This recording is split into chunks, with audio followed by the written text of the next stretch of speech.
Hello guys, कैसे हैं आप सब लोग। माय डीमन वाइफ की 11वीं एपिसोड के साथ हाजिर हूँ। अभी तक जिसने मेरे चैनल को सब्सक्राइब नहीं किया, मेरे चैनल को सब्सक्राइब कर दे, वीडियो को लाइक और शेयर कर दे, शुक्रिया। 11वीं एपिसोड की शुरुआत में टीचर मार्टिन सारे बच्चों को कहानी सुनाते हैं कि उन्हें ये क्रिस्टल कैसे मिला। टीचर मार्टिन के पास स्पेशल वाला क्रिस्टल उन्हें ड्वार्फ्स के कबीले ने दिया था। टीचर मार्टिन कहते हैं, जब मैं जवान था तब मैं ड्वार्फ्स के कबीले में फोर्जरी सीखने के लिए गया था। ड्वार्फ्स के कबीले वाले सिर्फ अपने आप में रहते हैं, वो बाहर के कबीले वाले लोगों को ज्यादा मुंह नहीं लगाते। लेकिन मेरे अंदर उन्होंने बहुत सारी पोटेंशियल देखी और मेरी डिटर्मिनेशन देखी कि मैं स्टडी करना चाहता हूँ, तो उन्होंने मुझे अपने कबीले में दाखिल होने दिया और मुझे अपना स्टूडेंट बना लिया। उनके दरमियान रहते हुए मैंने बहुत सारी चीजें सीखी और उनका मैंने भरोसा भी जीत लिया। वहाँ पर बहुत सारे दोस्त भी बनाए। पेन के ऊपर इन क्रिस्टल्स को इस्तेमाल करते हुए वेपन्स बनाने का तरीका भी हम लोगों ने वहीं मिलकर बनाया था। ड्वार्फ्स के कबीले वालों के पास सिर्फ 4 ही पेल मून क्रिस्टल थे और उन क्रिस्टल्स में से एक क्रिस्टल उन्होंने मुझे इनाम के तौर पर दिया क्योंकि मैंने वहाँ पर बहुत ही अच्छे से स्टडी की। मैं तुम लोगों को एक और बात बता दूं, इसी पेल मून क्रिस्टल को इस्तेमाल करते हुए इस सिटी कैपिटल के इर्द गिर्द की दीवार भी मैंने बनाई है। मोडो चिल्लाकर टीचर से कहता है, तो इसका मतलब ये बहुत ही कीमती और पावरफुल गिफ्ट है।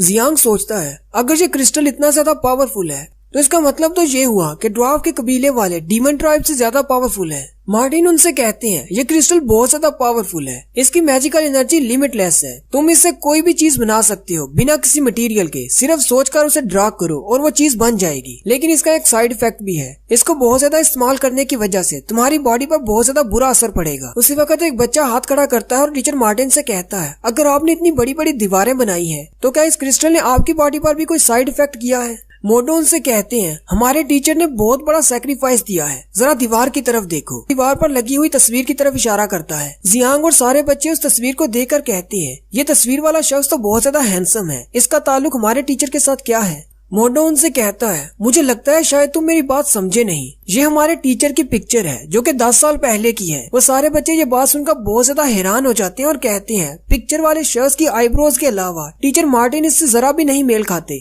टीचर मार्टिन उन बच्चों से कहते हैं, मोडो बिल्कुल ठीक कह रहा है, ये मेरी ही पिक्चर है। नेक्स्ट सीन में सोफी साथ महल के बाहर खड़ा होता है। उसी वक्त वहाँ पर एक कैरेज आकर रुकता है, उसमें से उसके पापा मास्टर गुरु उतरते हैं। मास्टर गुरु बुरी तरह से ट्रॉमालाइज्ड होते हैं। वो जैसे कैरेज में से नीचे उतरते हैं वो गिरने लगते हैं। सोफी सास आगे बढ़ता है और उनको सहारा देता है और उनसे पूछता है, फादर आपके साथ क्या हुआ, उन लोगों ने आपके साथ क्या किया, कहीं उन्होंने आपको चोट तो नहीं पहुँचाई। मास्टर गुरु से पीछे की तरफ धक्का देते हैं और कहते हैं, मुझे अकेला छोड़ दो। और साथ ही वो चिल्लाना शुरू कर देते हैं और कहते हैं, सब कुछ खत्म हो गया, सब कुछ खत्म हो गया। वो इसी तरह पागलों जैसी हरकतें कर रही होती हैं और उसे बार बार कहते हैं, सब कुछ खत्म हो गया, और आगे बढ़ जाते हैं। सोफी सास उनसे कहता है, आखिर उन्होंने आपके साथ ऐसा किया क्या। मास्टर गुरु हंसते हुए से कहते हैं, सब कुछ खत्म हो गया, कोई भी इसको चेंज नहीं कर सकता। फिर वो महल के अंदर चले जाते हैं।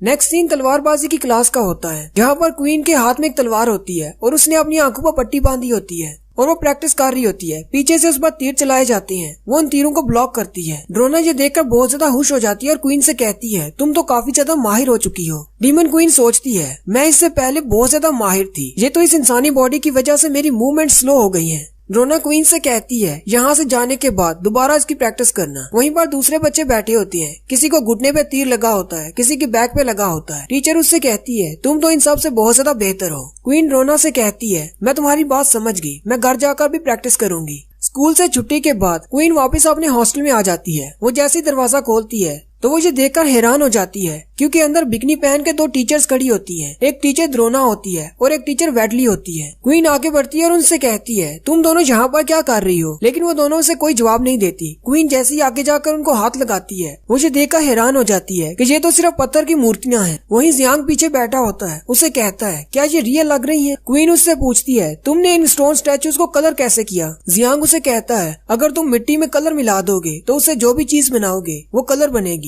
जियांग जमीन पर बहुत सारे पेपर पिलाकर बैठा होता है और क्वीन से कहता है, फ्यूचर में मैं बहुत सारी ऐसी चीजें बनाने वाला हूँ जैसी तुमने पहले कभी नहीं देखी होंगी। क्वीन आगे बढ़ती है और उन पेपर्स में से एक पेपर उठाती है और उसे कहती है, ये सब कुछ क्या है। जियांग उसे कहता है, ये ब्लूप्रिंट्स हैं स्टीम इंजन बनाने के लिए, ये मुझे टीचर मार्टिन ने दिए हैं। इन ब्लूप्रिंट्स को देखकर लगता है कि ड्वार्फ्स की नॉलेज डीमन ट्राइब के लोगों से बहुत ज्यादा है क्योंकि उन्होंने पहले स्टीम इंजन बना लिया है और उनके पास ट्रेन भी है। साथ ही जियांग हंसते हुए से कहता है, टीचर को लगा कि मुझे एक्सपेरिमेंट करने का बहुत ज्यादा शौक है तो उन्होंने ये सारे ब्लूप्रिंट्स मुझे दे दिए। लेकिन साथ ही क्वीन उसकी बर्ड पर एक किक मारती है और उसे कहती है, तुम ये जो अजीब सी चीजें बना रहे हो, तुम्हें नहीं लगता कि इससे लोगों को तुम्हारे बारे में पता चल जाएगा कि तुम यहाँ के नहीं हो? जियांग उसे कहता है, मुझे इससे डरने की क्या जरूरत है, यहाँ के लोगों को क्या पता कि मैं क्या बना रहा हूँ। फिर क्वीन उसका कान पकड़कर खींचती है और उसे कहती है, कल तुमने मेरा स्टैचू क्यों बनाया था? जियांग उसे कहता है, मैं तो बस एक्सपेरिमेंट कर रहा था कि स्टैचू बनाई हुई लड़की जिंदा होती है या नहीं। क्वीन उसे इशारा करके कहती है, अगर तुमने कल रात को ये एक्सपेरिमेंट कर लिया था और तुम नाकाम रहे तो फिर तुमने आज इन दोनों के स्टैचूज क्यों बनाए हैं? जियांग बहुत ज्यादा घबरा जाता है और कहता है, मैं तो सिर्फ कलर्स ट्राई करना चाहता था। ये सुनते ही क्वीन अपना पंच बनाती है और उसे कहती है, तुम सिर्फ इंसानी कचरे हो। जियांग उसे कहता है, मुझे एक्सप्लेन करने दो। और नेक्स्ट सीन में हमें जो दिखाया जाता है, जियांग का पूरा चेहरा सूजा होता है। उसे क्वीन से बहुत ज्यादा मार पड़ती है।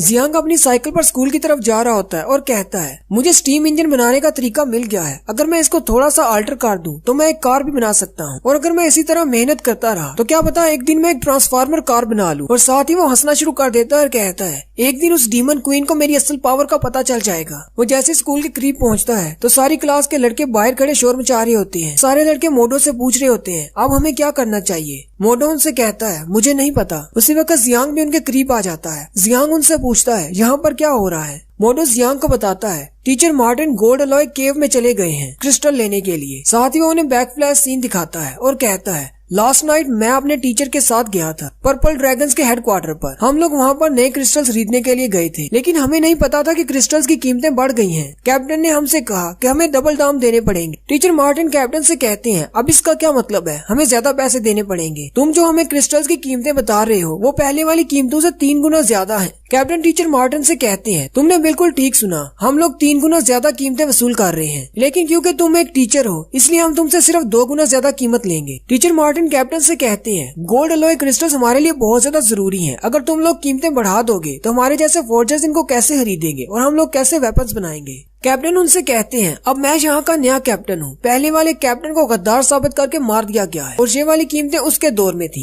तुम्हें क्रिस्टल्स खरीदने हैं तो खरीदो। साथ ही कैप्टन टीचर मार्टिन से कहता है, आप हमेशा किंगडम के अंदर ही रहे हैं, यहाँ बाहर क्या हो रहा है आपको इस बारे में नहीं पता। किंग ईस्टर्न ट्राइब पर हमला करने का सोच रहे हैं, इसलिए हमें बहुत ज्यादा फंडिंग की जरूरत है ताकि सोल्जर्स के लिए राशन खरीदा जा सके। अगर हमने क्रिस्टल्स की कीमतें बढ़ाई हैं तो इसका मतलब आपको भी अपनी सर्विसेज की कीमतें बढ़ा देनी चाहिए। आप अपने स्टूडेंट से ज्यादा पैसे लिया करें। टीचर मार्टिन को कैप्टन की ये बात सुनकर बहुत ज्यादा गुस्सा आता है। फिर हमारी स्टोरी फिर से प्रेजेंट में आ जाती है। मोडो जियांग से कहता है, और उसके बाद टीचर इतने ज्यादा गुस्से में थे वो कहती है, मैं खुद ही केव के अंदर जाऊंगा और वहाँ से क्रिस्टल निकाल कर लाऊंगा। जियांग उनसे पूछता है, मैंने सुना है कि उस केव के अंदर बहुत सारे डेंजरस क्रिएचर हैं, क्या हमारे टीचर उन सब का मुकाबला कर सकते हैं? और स्टूडेंट्स बातें करना शुरू कर देते हैं और कहते हैं, हमें नहीं लगता कि टीचर के पास कोई फाइटिंग एबिलिटी है और ना ही हमने कभी उन्हें लड़ते हुए देखा है। मोडो उनसे कहता है, वो तो सिर्फ एक फोर्जिंग टीचर है, उन्हें सिर्फ ड्राइंग आती है, वो एक ड्रैगन को कैसे हरा सकते हैं? वो सारे स्टूडेंट्स कहते हैं, पहले इन क्रिस्टल्स की कीमतें इतनी ज्यादा हैं और ऊपर से अब इन क्रिस्टल्स की कीमतें और भी ज्यादा बढ़ गई हैं। टीचर मार्टिन हमारे लिए कितना कुछ करते हैं ताकि हमें पढ़ा सके।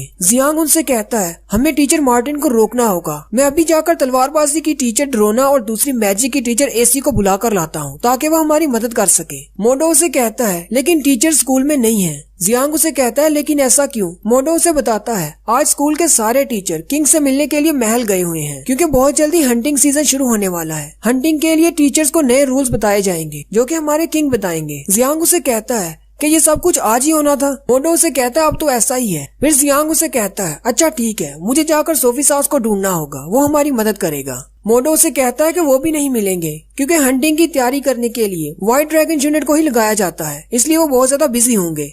जियांग चिल्लाना शुरू कर देता है और कहता है, मैं ये भी नहीं कर सकता, मैं वो भी नहीं कर सकता, तो बताओ मैं करूं क्या? आखिर हम अपने टीचर को इस तरह नुकसान पहुंचते नहीं देख सकते। उसी वक्त उन्हें महसूस होता है कि जमीन हिल रही है। जियांग उसे कहता है, क्या अर्थक्वेक आया है? वो जैसे दूसरी तरफ देखते हैं तो एली आ रहा होता है। एली ने अपने एक हाथ पर बड़ा सा पत्थर उठा रखा होता है। वो सीधा इनके पास आता है और उनके सामने वो बड़ा सा पत्थर रख देता है और उनसे कहता है, मास्टर मार्टिन से कहना कि मैं उनके लिए सारे मटेरियल्स ले आया हूँ, इस महीने के लिए काफी होगा। मोडो एली से कहता है, वो बात यह है कि टीचर यहाँ पर नहीं है, इसलिए मैं तुम्हें पैसे नहीं दे सकता। क्या तुम बाद में आकर अपने पैसे कलेक्ट कर सकते हो? एली उनसे कहता है, कोई बात नहीं, मैं बाद में आकर अपने पैसे ले लूंगा। एली उनको जो मटेरियल ला कर देता है जिसके बदले में टीचर मार्टिन उसे पैसे देते हैं। फिर एली उनसे कहता है, मैं यहाँ से जा रहा हूँ। उसी वक्त जियांग उसका हाथ पकड़ लेता है और उसे कहता है, जरा रुको, मेरी बात सुनो, क्या तुम थोड़े से और पैसे कमाना चाहते हो? जियांग अपने पास से सिक्कों की थैली निकालता है और मोडो से कहता है, मोडो मुझे पर्पल ड्रैगन टीम के पास लेकर चलो, मुझे कुछ हाई लेवल क्रिस्टल खरीदने हैं। मोटो उससे पूछता है, लेकिन तुम्हें क्रिस्टल किस लिए खरीदने हैं। नेक्स्ट सीन उस केव के बाहर का होता है जहाँ पर सोल्जर्स बैठे होते हैं। सोल्जर आपस में बातें कर रहे होते हैं कि मार्टिन टीचर यहाँ से गुजर गए, वो केव के अंदर चले गए हैं। दूसरा सोल्जर पहले वाले से कहता है, लेकिन तुमने उन्हें यहाँ से जाने क्यों दिया। वो सोल्जर हंसते हुए कहता है, टीचर ने कहा था कि उसे वहाँ से क्रिस्टल इकट्ठे करके लाने हैं, इसलिए वो अंदर चला गया। लेकिन इस बात से कोई फर्क नहीं पड़ता, वैसे भी उसे ड्रैगन खा जाएगा।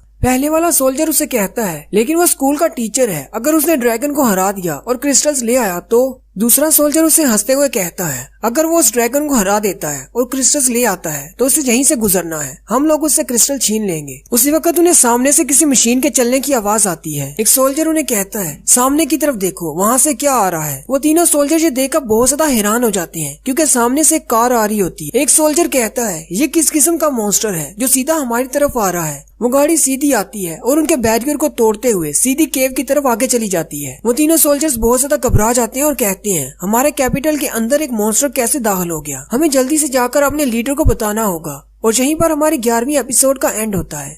एक्सप्लेनेशन अच्छी लगी हो तो कमेंट करके जरूर बताएं। चैनल को सब्सक्राइब कर दें, वीडियो को लाइक और शेयर कर दें। शुक्रिया।